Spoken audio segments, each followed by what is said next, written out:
因为上足久啊，咱复习者。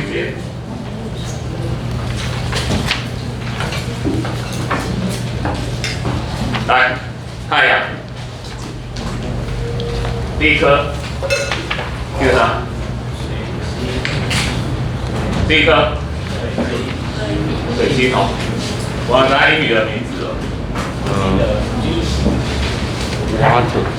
这有点难哦，要不然它是什么神？它是什么神？水神。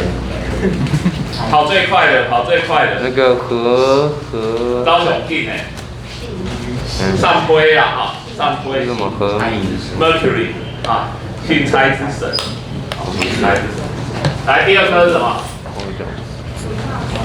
谁呀？金星。啊，金星。金星是咱天体内底，除了太阳、月亮之外，咱的肉眼才咱看见上光的第三粒。好，所以你袂晓家己发光。但是离咱足近，啊命离太阳足近，哦。今天是啥物名？今天啥名 ？What's name？ 这应该就知影，这做有名的。Venus， 维纳斯。好，啊来这免介绍这第二。后一粒，后一粒。火星。对。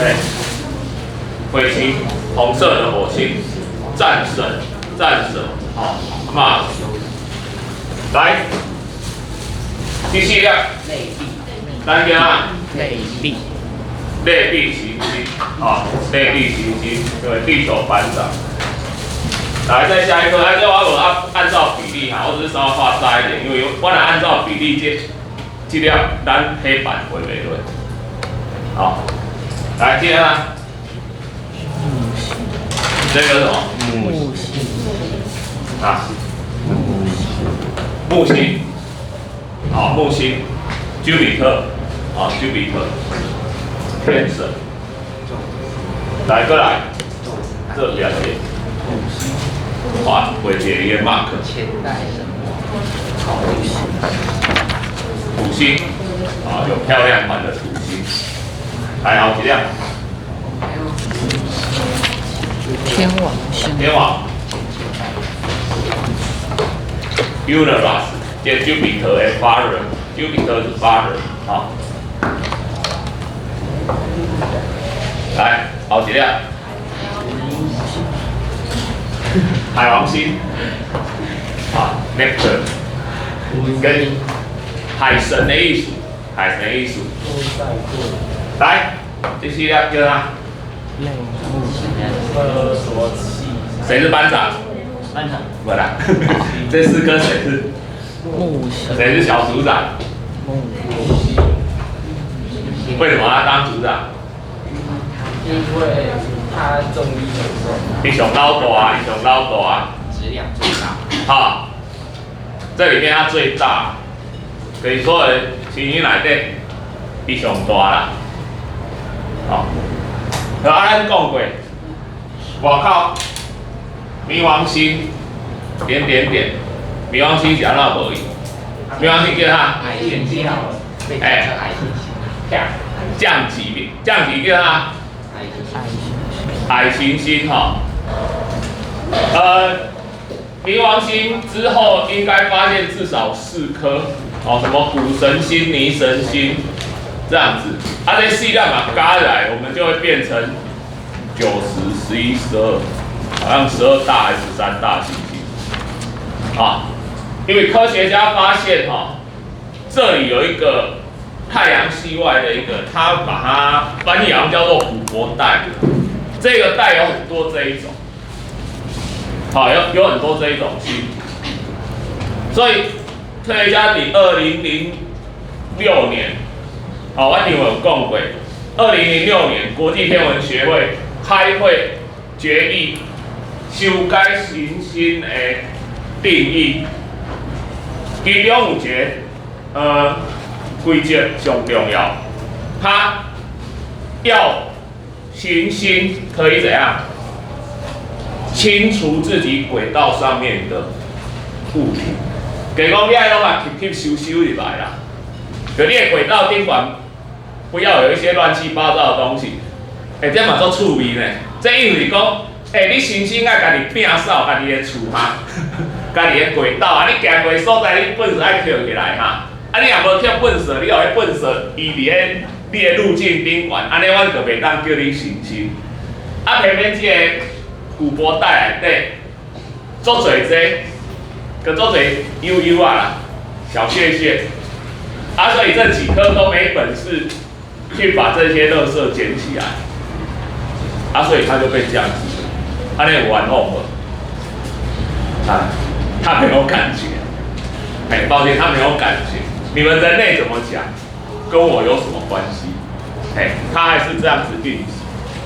好，我讲过一个，我上一节也讲过啊，都在2006年的1月，那个 NASA 发射一艘。一架太空船，看叫这上面啊，我想起来，新视野号，我一直叫冥王星号，其实不对，它的标准翻译叫做新视野号，现在英文名称翻过来叫新视野号。但它目标也是冥王星，好，它的目标也是冥王星，伊都要为地球写出来，好来我在查资料吼，我发现伊敢若有伫木星遮设一个，晓记唔对哩，我更正一下，因为可能别艘太空船像先锋11号有运用火星，但是那个新视野号它只有利用木星加速，以2006年1月发射，然后2006年的年中。到几月？好像6月的时候，国际天文协会开会，把冥王星降级了。那个主持计划的教授气得要死。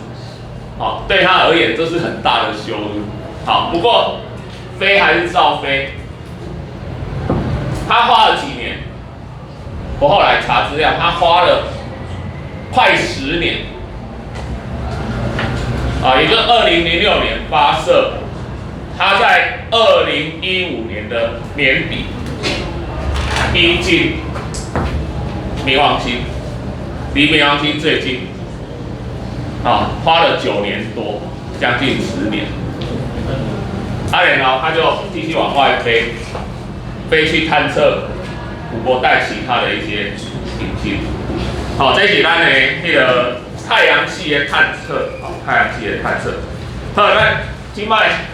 来看这样，我们看出去，我们看出太阳系，来看整个宇宙。在探测之前，大概讲2个单位。我们要讲宇宙之前，我们要讲2个单位，一个天文单位，缩写叫 AU， 一个叫做光年。天文单位 AU 就是讲地球绕太阳的平均半径，地球绕太阳平均半径，因为咱地球绕太阳是行一个椭圆，椭圆有长轴有短轴，你即摆国中的数学还袂学到椭圆的，你到高中的数学就会学到椭圆，学到你规个头变椭圆。那你的头不难，来你学三角函数你，你的头又变。我还可以要高中学三角函数，另外三角函数的公式三角函数的公式就是一本书大概这么厚的书，一条一条公式写没有题目就是一条一条公式列出来就是这样一本书叫数学手册。所以我一直背到恁今晚有听过三角函数吗？有啊。对 ，sin cos 嘛，那个我到现在那个公式一堆我都背起来，但是我搁会记一个公式 ，sin 西塔加 cos 西塔等于2倍的 sin 西塔。乘以 cos 西塔。你讲奇怪，为什么这个公式到现在还记得？因为我以前的数学老师哈，因为补习班的数学老师跟我讲，sin 西塔加 cos 西塔等于2倍的 sin 加 cos， 这个是3加 cos 等于2领3加 cos。听有无？3加 cos 等于2领3加 cos。结果我只要想到3加 cos 等于2领3加 cos， 我就把这个公式写出来。小强还没有忘记哦。这告诉我们一件事哈，你头脑物件记袂起来，你莫怨叹爸母讲，甲你头壳生了无巧，迄就是你记代志的技巧。知影无？我要记一个啦，今仔讲一个天文，我甲你讲哥白尼的故事，哥白尼有听过无？哥白尼，依照教会是讲，根据圣经讲的，咱所谓天体、日月星辰，绕着地球转，都是绕着地球运转，地球才是宇宙的中心。哥白尼那时候第一个提出来。他为什么会提出来？他发现不对，他发现很多星体都有逆行的状态。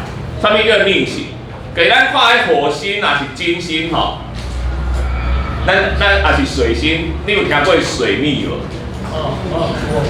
水逆有听过无？咱看讲水逆，甲是讲啊，你要水温啊是啥吼？其实水逆这个由来就是水星逆行，上面有水星逆行。咱所谓心里米拢东升西降嘛，就东边升起来，一直跑到西边下去嘛。但是咱发现讲水星、金星，是火星这种星体哦，它会跑到一段，然后又往回跑一点点，然后再跑过去。为什么？如果你所有星体都绕地球旋转，你是安怎会安尼踅到一半，逆行的一段，搁再回去，百思不得其解。罗谓哥白尼根据观测，他说，这是因为他们不是绕地球旋转，伊是踅太阳旋转。伊在踅的时阵，你想要跑到，今仔咱咧赛跑的时阵，因为内底的星球有当时走啊紧，会甲你赶过。伊会甲你挂过，所以你就看到它逆行了。你知道无？但是哥白尼那时候他提出来的时候，他不敢发表。迄阵教会势力足大，一发表的结果，就是被当异教徒，可能会被活活的烧死。所以哥白尼迄阵来演天体运行论。写好了后，交予伊一个上好的朋友，甲讲：当我告诉你可以出版的时候，你就出版。所以这一本《天体运行论》，在1543年的5月24号出版了。为什么在那天出版？因为哥白尼那一天死掉了。哥白尼知道他自己快挂了。他就用飞鸽传书，我猜的啦，因为那时候也没手机，也没电话，所以他就告他朋友说：“你可以把我这本书出版了。”他朋友火速的出版之后，哥白尼抱着他这本书咽气了。你要烧我也没用啊，我给你挑你啊，你烧我，你多我省一笔火葬费。哇，精打细算。你我拄仔心急，你要帮我。你讲老师，你哪会记得掉？哥白尼1543年5月24号发表这本《天体运行论》，你们历史的年代会不会很难记？你会不会觉得很难记？来，我来讲，你相信无？我今仔甲你讲煞，你会教我小讲，拢不会忘记，而且记一辈子。安怎讲？哥白尼这个言论被传到教宗那边，教宗听了做生气的啊！下点嘛教宗会晓讲台语，你想无吼？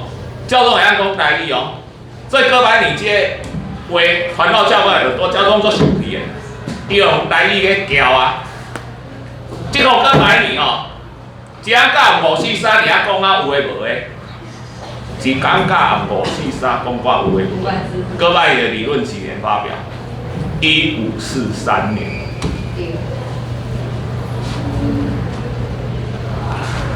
你觉得我刚刚讲的是真的吗？鬼扯的嘛？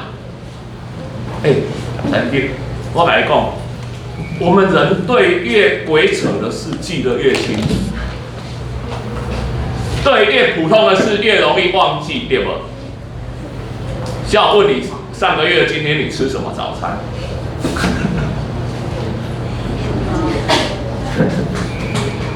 你忘记了对不对？我告诉你，我记性很好，我记得。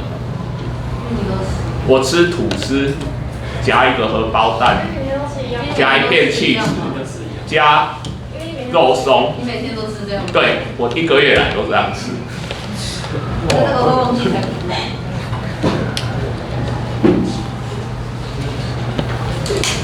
你说你为什么记得5月24号？很简单，5月24号是我生日。啊？Happy birthday to you。还没到。他说我在哥白尼死后的300多年出生，我会不会是他转世的？你什么时候发出一个大奖？你讲隔300多年的转世，天上一瞬间，人间已数年呢，对不对？哈利路亚。很难讲啊，很难讲啊。可是哦，你可以发表看你300年前在想什么。哥白尼很幸运，他没有受到教会迫害，但是另外一个伊的追随者有教会迫害啊，这个代嘛做熟的，你马上。伽利略。伽利略，伽利略，住在哪里？伽利略东西，他认为哥白尼的理论是对的，他公开发表同意哥白尼的理论，结果伽利略没有被，伊要互当时的教会休息啊是安怎啦？但是伊要找头路啦，要伊的整个生涯吼都受到教会的迫害，一直到近代哦。一直到近代，我忘记哪一年了，但是似乎是我有生之年看到的是，应该是10年内，教宗天主教的教宗才公开道歉，为当时的教会迫害伽利略公开道歉。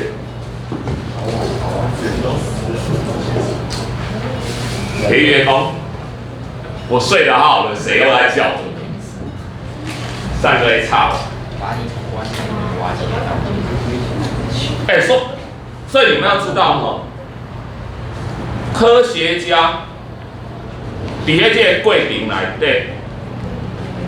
保守势力受到很严重的迫害，但是你真正有科学精神的科学家。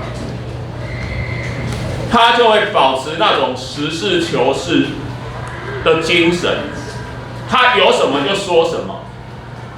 可像我顶回甲恁讲的，迄个我很崇拜的那个诺贝尔得奖得主费曼，列那一斗图灌记了那个费曼的故事，他实在是一个很有趣的科学家。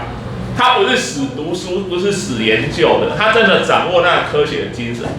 所以人呢，叫伊挑战之后太空梭的故事，我顶回来讲过，一个官僚错误，不听底下技术人员的决策，来讲今天天气太冷，不能发射太空梭，他就决定卖给我电销，记者拢掠等啊，你给我下水，结果一射，7、8条太空人的人命，包括一个小学老师，还有几百亿的太空梭，就在天空付之一炬，就因为一个错误的决策。如果这个人或者这个集团要负责，他是不是掌握很高权力的人？那你可以想见，费曼在调查这个事故、这个真相的时候，他要承受多大的压力？你看，他如果没有实事求是的科学精神，他就屈服在这一种政治压力之下。所以，从300多年一直到现在，所谓科学家就是在一直追求这个求真的精神中，一直在奋斗。所以我讲科学这个物件吼，无大师咧。今仔不是我是老师，你是我的学生，我讲的就对，你讲的就对。今天如果是法律，法官讲的就是对的，我怎么判就以我为准。今天我如果是艺术的大师、音乐大师，我是裁判，所以我每一早音乐班呢，因做者音乐班的是安怎拢爱开5100万的钟点费去请一个老师来教，不是这个老师偌厉害，敢知？是这个老师可能是入学考试，还是比赛的评审，有可能做评审。伊要学啥？伊要学伊的口味、伊的乐风，因为咱拢变厉害，咱来比赛拢变厉害啊！但是有下伊的口味无？有没有合大师的口味？就掌控你能不能拿到第一名。所以他要开花3万块钟点会。艺术有大师啊，我今天我大师说了算。来拍谁哦？科学这个物件，谁是大师？谁是大师？谁是最终的裁判者？实验结果，实验结果出来，老师错了，学生对了。你读过迄个原子说嘛？原子说内底有一个做有名的人，叫做络腮胡啊。络腮胡。拉塞普啦。哦。不，拉塞普那时候就讲说，原子核就是在中心的一点啊，其他的都是空空的，只有电子那边跑啊。但是拉塞普的老师叫汤姆森，汤姆森那时候他的原子模型叫做西瓜模型，也有人叫布丁模型。因为当时的想法很简单嘛，正负电会互相排斥嘛，所以正负电一定平均散布在原子里面，这样才合乎这一种正负电会正电跟负电之间会互相排斥的道理嘛。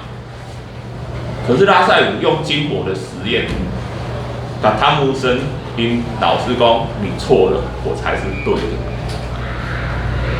虽然他当初不知道为什么带正电的原子核，带正电的质子会集中在原子核。后来科学家才发现，宇宙之间有比库伦静电力更强大的一种力。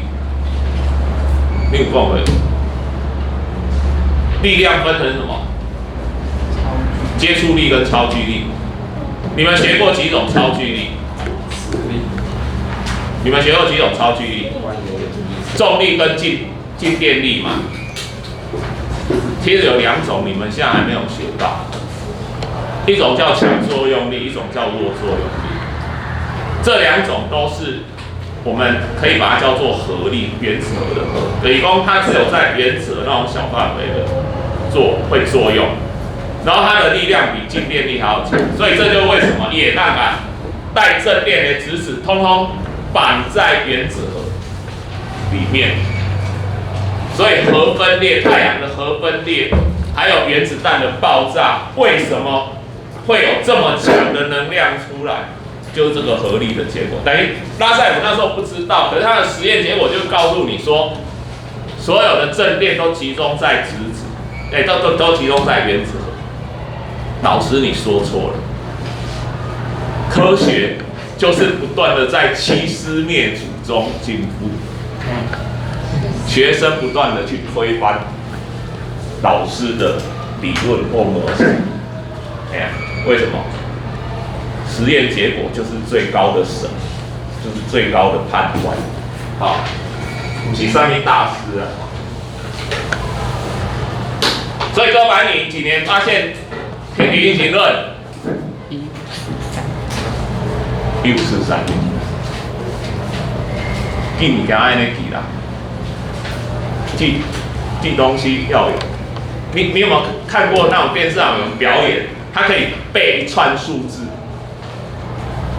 看完之后，我写一串数字没有规则的，30-40个，然后他就这样看完，看完之后，他还可以附送给你听，他还可以从后面再背回来给你听。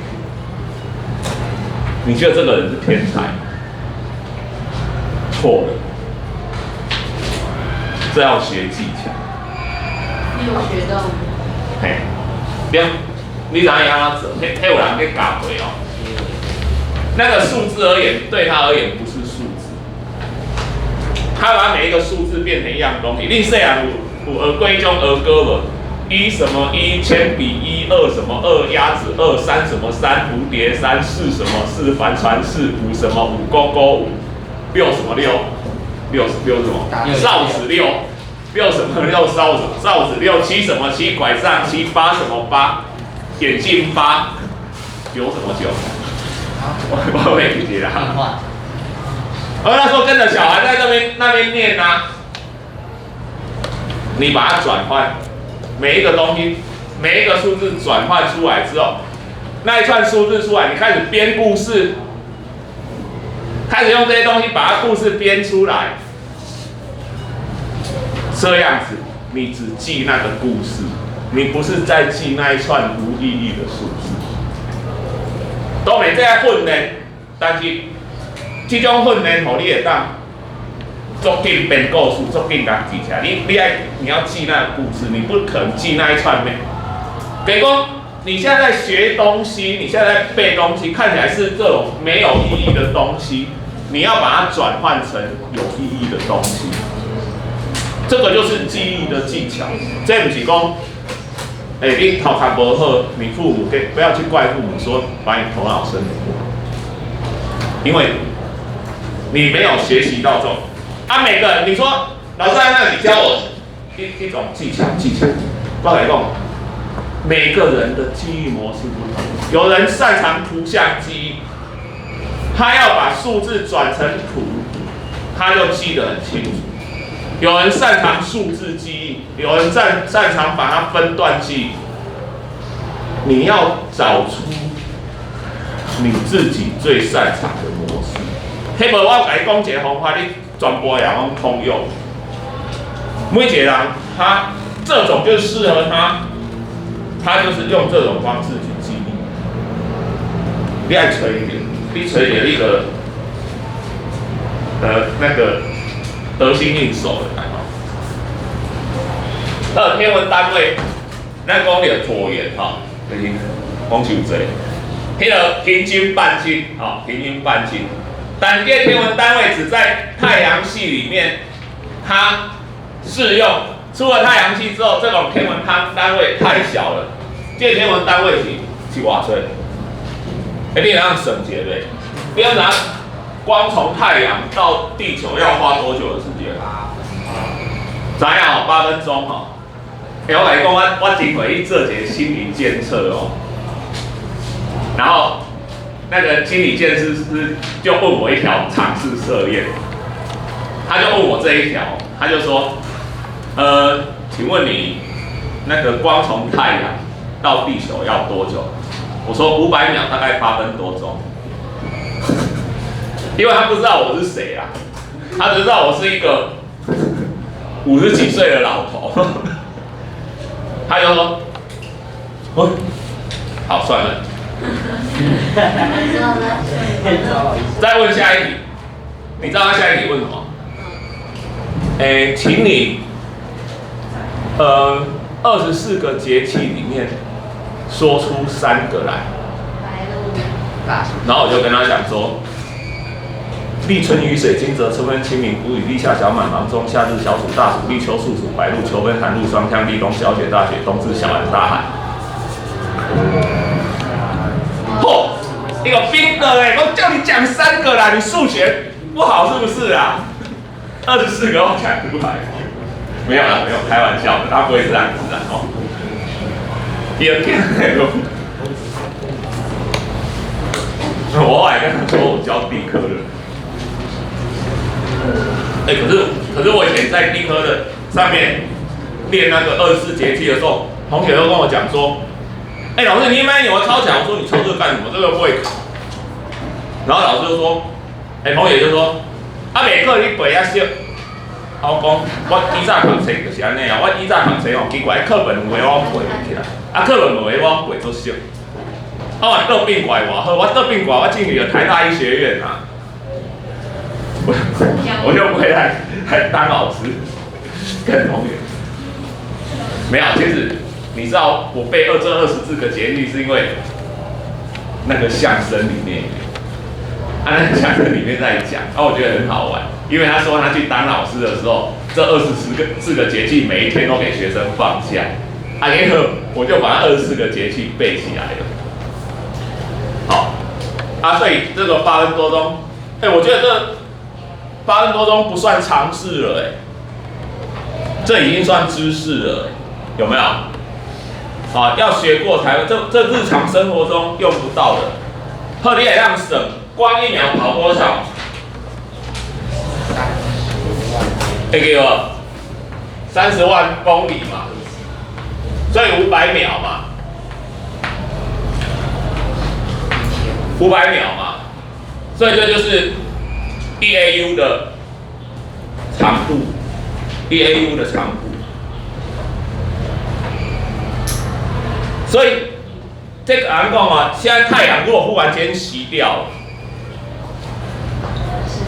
你还可以看着它8分钟，然后你才忽然发现，太阳不见了，对不对？是不是这样？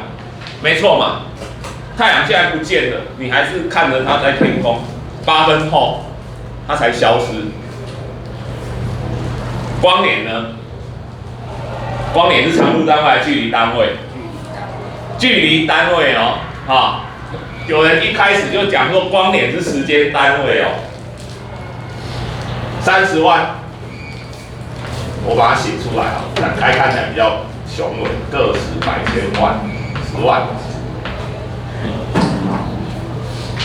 这公里哦，通常你们理化用的是公尺嘛，对吧？这1秒嘛，1分60秒，1小时60分，1天24小时，1年365天。好，把它乘开来，用计算机，用体育工程用，用胡乱计算机一个爆掉。但是你们要看。光年其实在宇宙里面是刚好的数字而已，光走1年的距离。好，想要来讲呢，银河系银河系是一个往上看是圆盘，往侧面看像荷包蛋，它由大概2000亿颗恒星组成。光从这一端到这一端，也就是银河系的直径对。10万光年，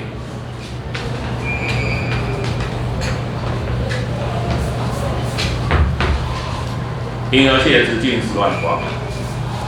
Do you know his name？ 银河系的英语名怎样讲？有朋友 ，I know，Silver River， 银河翻得很好，直接翻。我这2个外国人讲 Silver River， 除非他念过中文，不然他不知道说哈根。我来讲，有的人更好玩，他跟我说：“老师，我知道，银河系的英文叫英赫。”我都唔是刻意模仿外国人讲中文啊。我为什么知道银河系的英文？很奇妙，我高中的时候知道银河系的英文，因为我高中的时候看那英文歌，我看到一个单词。的开头，后面大写，那代表什么？当你看到一个单字或片语是的开头，后面字母开头大写，那表示什么？专有名词，对不对？我看到哪一个专有名词？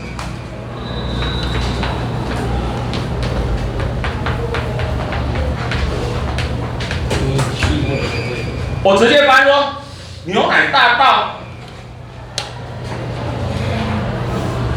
牛奶大道，这什么东西啊？为什么会有一个专有名词？那是一条路吗？跟那个什么凯达格兰大道一样吗？结果我去外宾里这个是银河的英文名。想要银河的英文名是安内，因为银河的古希腊神话来对，它怎么来的？它是天帝抱着一个小孩，别人的小孩，放到他睡觉的老婆，就是天后的身上去喂奶，去吸他的奶。天后醒来之后，看到一个无识在的囡仔在吸他的奶，就把他奋力一推，结果那个小孩吸到一半被推走了，那个乳汁划过天际，变成什么 ？The Milky Way， 银河。所以连外国人的想象，希腊神话也可以想象，他看到这条带子，然后想象成一个天后把小孩推出来的乳汁，我们把它想象成一条银色的河流，把牛郎织女分割在两边。这文化也无讲啦，这种神话啦，东西方神话啦，这叫银河啦，这叫 Milky Way， 好。所以这个就是星系。这个我们改个岛宇宙，离我们最近的一个星系就是距离我们250万光年，它长10万光年哦，所以星系的距离是以100万光年来看哦。仙女座大星系是一个比银河系还要大的星系，然后它距离我们250万光年，已经是最近的，已经是我们最近的。宇宙中的星系都是以亿来算的哈，以亿为单位来算，所以宇宙的之大是你无法想象的。好，这个是咱大约，所以天文的物件足多啦，天文的物件足多，因为这个物件离咱伤远啊吼，咱就卖简单的介绍简单的介绍而已，不然天文这方面的知识这个到现在还是未知的。所以尿地主那个史蒂芬霍金，他是一个很有名的科学家，我不知道你有没有听过，他全身瘫痪，只有那个手能动，但是他却发展出很多的